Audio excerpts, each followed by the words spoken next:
ಆಚಿ ಮಸಾಲ. ಎಂತ ಅಡಿಗೆಯ ರುಚಿಯಾಗೋ ರಹಸ್ಯವು 20 ರೂಪಾಯಿ. ಎಲ್ಲರ ಸಹಕಾರದಿಂದ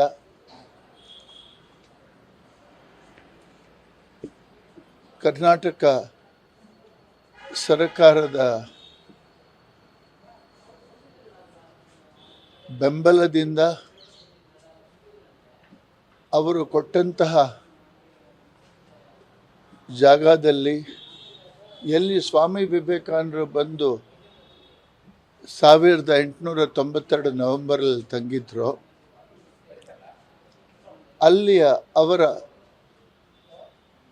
ಕಳೆಗುಂದಿದ ಆ ಮೂಲ ಕಟ್ಟಡವನ್ನು ಪರಿವರ್ತನೆಗೊಳಿಸಿ ಅದನ್ನು ಕನ್ಸರ್ವ್ ಮಾಡಿ ಅದನ್ನು ವಿವೇಕ ಸ್ಮಾರಕವನ್ನಾಗಿ ಒಂದು ಮ್ಯೂಸಿಯಂ ಅನ್ನಾಗಿ ಪರಿವರ್ತಿಸುವ ಪ್ರಯತ್ನ ಮಾಡಿದ್ದೇವೆ. ಅಲ್ಲಿನೇ ಅದೇ ಜಾಗದಲ್ಲಿ Swami Vivekananda cultural youth centre ಅಂದರೆ ಸ್ವಾಮಿ ವಿವೇಕಾನಂದ ಸಾಂಸ್ಕೃತಿಕ ಯುವ ಕೇಂದ್ರದ ಒಂದು ನಿರ್ಮಾಣ ಆಗಿದೆ. ಅದು 3 ಮಹಡಿಯ ಕಟ್ಟಡ. ಅಲ್ಲಿ ಸ್ವಾಮಿ ವಿವೇಕಾನಂದರ ವಿಶೇಷವಾಗಿರ್ತಕ್ಕಂಥ ಒಂದು ಮ್ಯೂಸಿಯಂ, ಎಕ್ಸ್ಪೀರಿಯನ್ಸ್ ಥಿಯೇಟರ್, ಯುವಕರಿಗೆ ಒಂದು ಪೂರಕವಾಗಿರ್ತಕ್ಕಂತಹ ಮೌಲ್ಯಾಧಾರಿತ ಶಿಕ್ಷಣ ಹಾಗೂ behavioural excellence and capacity building ಎಂಬ ಸಬ್ಜೆಕ್ಟ್ ಮೇಲೆ ಅದನ್ನು ಇಂಡಿಯನ್ ನಾಲೆಜ್ ಸಿಸ್ಟಮ್ಗೆ ಅನುಗುಣವಾಗಿ ಹಾಗೂ ಸ್ವಾಮಿ ವಿವೇಕಾನಂದರ 4 ಯೋಗಗಳಿಗೆ ಅನುಗುಣವಾಗಿ ಅದರಲ್ಲಿರುವ ಮೂಲ ವಿಷಯವನ್ನು ಶೋಧನೆಗೊಳಿಸಿ ವರ್ತಮಾನದ ಪರಿಸ್ಥಿತಿಗೆ ಅನುಗುಣವಾಗಿ ಯುವಕರಲ್ಲಿ ಒಂದು ಶಕ್ತಿ ಮತ್ತು ಮೌಲ್ಯಗಳು ಹಾಗೂ ದೇಶ ಪ್ರೇಮ, ಸಮಾಜ ಪ್ರೇಮ ಮತ್ತು ಒಂದು ಸುಪೀರಿಯರ್ ವರ್ಕ್ ಕಲ್ಚರ್ ಇದನ್ನು ನಿರ್ಮಾಣ ಮಾಡೋದಕ್ಕೋಸ್ಕರ, ಇದರಲ್ಲಿ ಅವರಿಗೆ ತರಬೇತಿ ಕೊಡೋದಕ್ಕೋಸ್ಕರ ಒಂದು ಶಾರ್ಟ್ ಟರ್ಮ್ ಕೋರ್ಸ್ ಮಾಡಬೇಕು ಅಂತ ಪ್ರಯತ್ನ ಮಾಡುತ್ತಾ ಇದ್ದೇವೆ. ಇದೆಲ್ಲವನ್ನು ಒಳಗೊಂಡಂತಹ ವಿವೇಕ ಸ್ಮಾರಕವನ್ನು ಆಗಸ್ಟ್ 1ಕ್ಕೆ ನಮ್ಮ ದೇಶದ ಘನತೆವೆತ್ತ ಪ್ರಧಾನಿಗಳಾದ ಶ್ರೀ ನರೇಂದ್ರ ಮೋದಿಜಿಯವರು ಆಗಸ್ಟ್ 1ನೇ ತಾರೀಕಿಗೆ ಅದನ್ನು ಉದ್ಘಾಟಿಸಲಿದ್ದಾರೆ. ಆ ದಿವಸ ಮಧ್ಯಾಹ್ನ 3:30ಕ್ಕೆ ಅವರು ವಿವೇಕ ಸ್ಮಾರಕಕ್ಕೆ ಆಗಮಿಸಿ ಅದನ್ನು ಉದ್ಘಾಟಿಸಿ ಅಲ್ಲಿಯ ಶಿವ ದೇವಸ್ಥಾನ, ಅಲ್ಲಿ ಸ್ವಾಮಿ ವಿವೇಕಾನಂದರು ತಂಗಿದ್ದ ಜಾಗ, ಅಲ್ಲಿಯ ಆಂಫಿ ಥಿಯೇಟರ್ ಇದನ್ನೆಲ್ಲವನ್ನು ವೀಕ್ಷಿಸಿ ಆಮೇಲೆ ಈ ಮೈಸೂರಿನ ರಾಮಕೃಷ್ಣಾಶ್ರಮಕ್ಕೆ ಬರಲಿರುವವರು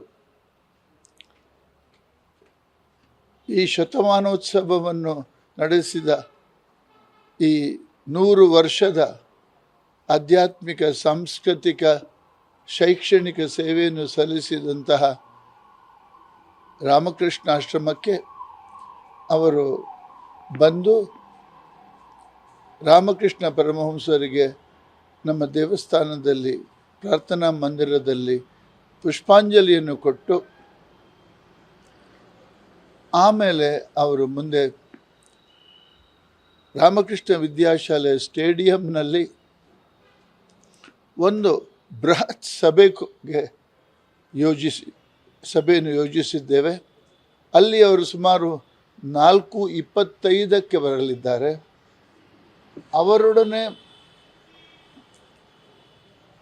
ಕರ್ನಾಟಕದ ರಾಜ್ಯಪಾಲರಾದ ತಾವರ್ ಸಿಂಗ್ ಜಲೋಟ್ಜಿ ಕರ್ನಾಟಕದ ಮುಖ್ಯಮಂತ್ರಿಗಳಾದ ಡಿ ಕೆ ಶಿವಕುಮಾರ್ ಅವರು ಹಾಗೂ ಮೈಸೂರಿನ ರಾಜಮನೆತನದ ಹಾಗೂ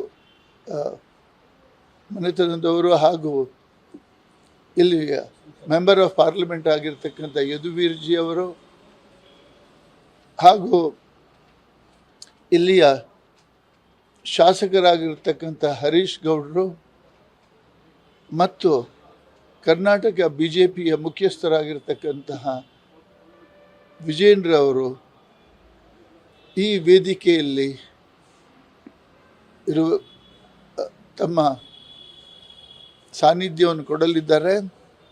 ಹಾಗೆ ಆಗ ಈ ಮಹಾಸಭೆಯನ್ನು ಯುವಕರು, ವಿದ್ಯಾರ್ಥಿಗಳು, ಮೈಸೂರಿನ ಪುರಜನರು, ನೂರಾರು ಸ್ವಾಮಿಗಳು ಮತ್ತು ಸಾರ್ವಜನಿಕ ಮುಖಂಡರು, ಗಣ್ಯರನ್ನು ಒಳಗೊಂಡಂಥ ಈ ಮಹಾಸಭೆಯನ್ನು ಉದ್ದೇಶಿಸಿ ನಮ್ಮ ಪ್ರಧಾನಿಗಳಾದ ಶ್ರೀ ನರೇಂದ್ರ ಮೋದಿಜಿಯವರು ಎಲ್ಲರನ್ನು ಉದ್ದೇಶಿಸಿ ಮಾತಾಡಲಿದ್ದಾರೆ ಸುಮಾರು 30 ನಿಮಿಷಗಳ ಕಾಲ. ಆಮೇಲೆ ಅಲ್ಲಿಯೇ ಸಭೆ ಮುಕ್ತಾಯವಾಗುವುದು. ಆಮೇಲೆ ಮುಂದಿನ ಕಾರ್ಯಕ್ರಮಗಳೆಲ್ಲವೂ ಕೂಡ ವಿವೇಕ ಸ್ಮಾರಕದ ಆಂಫಿ ಥಿಯೇಟರ್ನಲ್ಲಿ ನಡೆಯುವುದು.